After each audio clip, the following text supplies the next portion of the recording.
The air in Colombia was thick, heavy with gasoline, fear, and money. In Medellín, the city of eternal spring, the nights echoed with the roar of motorcycles, hitmen on the hunt, young boys with pistols and a name to erase.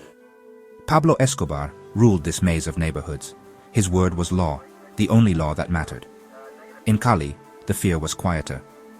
It wore a suit, whispered in clubs, signed deals in the shadows.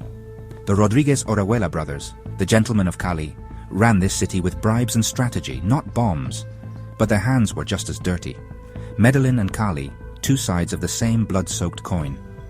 Colombia was a drug kingdom about to be torn in two. This was more than a fight over drug routes.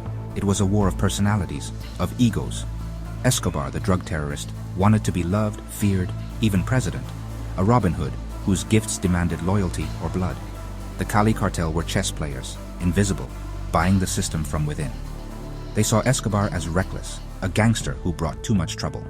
This clash of ideas was a fault line, and Colombia was about to split wide open. The Medellín cartel ruled with violence and show. The Cali cartel preferred silence and control. Both wanted the crown, but only one could rule. The ground trembled beneath Colombia, ready to explode. The people waited, caught between two storms. The kingdom was divided and the war was coming. In the shadows, alliances formed and enemies grew. The streets would soon run red. The world watched, powerless. The rules of the game were about to change forever. In this war, there were no innocent people, only survivors. The battle lines were drawn, not on maps, but in blood. Colombia's fate would be decided by men who believed themselves kings. And every king knows, to rule, you must be willing to burn the world. The first shots had already been fired. The kingdom was on fire, and there would be no peace. Before the empire, there was just a man, Pablo Emilio Escobar Gaviria. He started small smuggling, stealing, surviving. He saw poverty and chose crime as his escape. Violence was his tool, fear his currency. Then came cocaine, the white gold that changed everything. Escobar saw the whole picture, from jungle fields to Miami streets. He built the Medellín cartel, not as a partnership, but as a kingdom with one king. The Ochoa brothers, Gacha, Leather, they all answered to Pablo. The cartel became a machine of making drugs and death. Bribes greased every level of government. Hitmen, young, loyal killers, enforced his will. Plata o plomo, silver or lead. Most took the bribe, the rest took the bullet. Medellín grew rich. Escobar built houses, soccer fields, bought loyalty. His wealth was crazy, cash buried, hidden, lost. The legend grew, billions in cocaine, billions in dollars, but the foundation was blood and sand. Escobar's empire supplied 80% of the world's cocaine. He became one of the richest men alive. But a king on a mountain of dead bodies can never sleep. Enemies circled, alliances broke. The higher he climbed, the more unstable his throne. The violence got worse, the risks grew. Escobar's dream became Colombia's nightmare. The world took notice. The empire he built would soon become the empire he fought to keep. And every king's reign ends the same way. With betrayal, with blood, with the fall. While Escobar made headlines with bombs, another power grew in Cali. The Cali cartel, led by Gilberto and Miguel Rodriguez Orejuela, played a different game.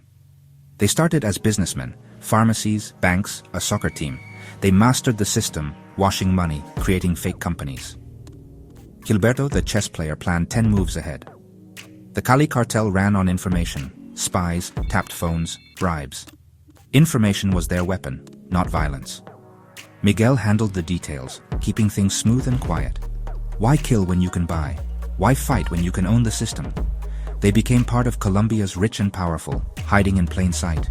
Their empire was as big as Medellín's, but without the chaos.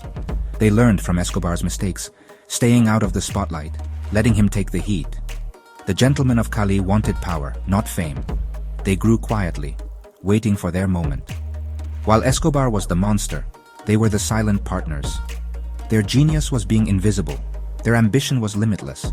They were patient, calculating, and when the time was right, they would claim the throne. In the shadows, the real kings waited, and the world barely noticed. For a while there was peace, a fragile agreement between two criminal giants.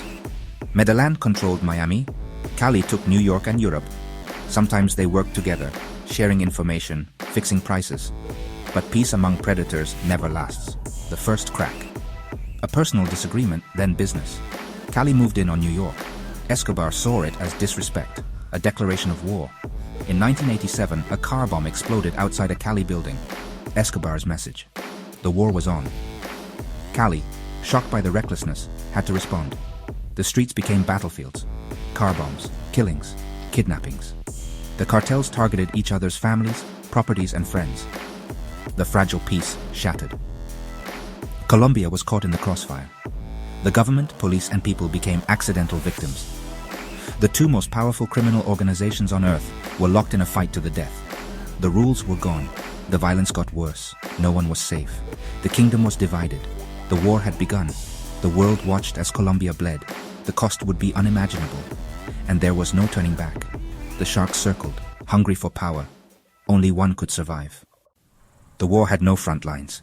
Every street, every home, every life was a battlefield. Car bombs shattered neighborhoods, terrorizing entire cities. Ordinary people lived in constant fear. No one was safe. The violence was horrible. Families targeted, children caught in the crossfire. Hitmen, teenage killers, became a generation lost to bloodshed. The state was powerless, sometimes involved. Corruption ran deep. Trust in institutions vanished. Colombia bled, its social fabric torn apart. This was more than a cartel war. It was a war for the soul of a nation. The violence changed everything. How people lived, dreamed, survived. The scars would last for generations. The world saw headlines. Colombians lived the nightmare. The streets ran red and hope seemed lost. As Escobar's war got worse, his enemies grew. Enter Los Pepes, people persecuted by Pablo Escobar. A deadly alliance, Cali cartel money, armed group muscle, betrayed ex-Medellín men. They used Escobar's own methods, targeted killings, firebombs, terror. Los Pepes took apart Pablo's empire from within, killing his lawyers, accountants, hitmen. They left messages on bodies, claiming revenge. The government and DEA looked the other way. Los Pepes did the dirty work. They fed information to the search block, forcing Escobar into mistakes. The war became a three-way bloodbath. Law, crime, and vigilantes blurred together. Escobar was hunted by enemies on all sides. His world shrank, his power faded. Los Pepes were ruthless, relentless. To catch a monster, Colombia unleashed new monsters. The rules were gone. Only survival mattered. The net closed around Escobar. Los Pepes destroyed his network. Cali fed information to the authorities. The search block with American tech hunted him relentlessly. Escobar became a fugitive in his own city. Paranoid, alone, desperate. On December 2nd, 1993, a phone call to his son gave him away. The search block stormed his hideout. A brief gunfight ended on a rooftop. Escobar lay dead, barefoot, shot. The king dethroned. Medellín erupted. Some celebrated, others mourned. The cartel collapsed overnight. Lieutenants dead, in prison, or turned. The reign of terror ended, but a power vacuum remained. The city was free, but haunted. The war was over, or so it seemed. Another king waited in the shadows. The cycle was not yet broken. Colombia's wounds were deep. With Escobar gone, the Cali cartel took the throne. They took over Medellín's roots, contacts, and power. For a moment, they controlled 90% of the world's cocaine. Their victory was quiet, efficient. No more bombs, no more headlines. But the government and DEA turned on them next. The same information used against Pablo now targeted Cali. The cartel was deeply involved in the system. Taking them down meant shaking Colombia itself. In 1995, a series of raids brought down the leaders. Gilberto was found in a secret compartment. Miguel, caught off guard. The empire fell in months. Their reign was brief, their defeat swift. The war was won, but the kingdom lost. Colombia had to prove it was not a drug state. The world watched as another empire crumbled. The cycle of power and violence continued. When the dust settled, the kings were gone, dead or imprisoned. Their fortunes taken, armies scattered, the war ended. But the victory was empty. Colombia was scarred, traumatized. Thousands dead, a generation raised in fear. This was never just about drugs. It was about power, pride, and ego. The true legacy. Families destroyed, trust shattered, violence became normal. The cycle continued. Smaller groups fought over the ruins. The scars ran deep. The memories lingered. Medellín and Cali rebuilt, symbols of strength and new beginnings, but the ghosts remained. The lesson empires built on violence are doomed to fall. The price is paid not by kings, but by ordinary people. Colombia's story is a warning and a hope for something better.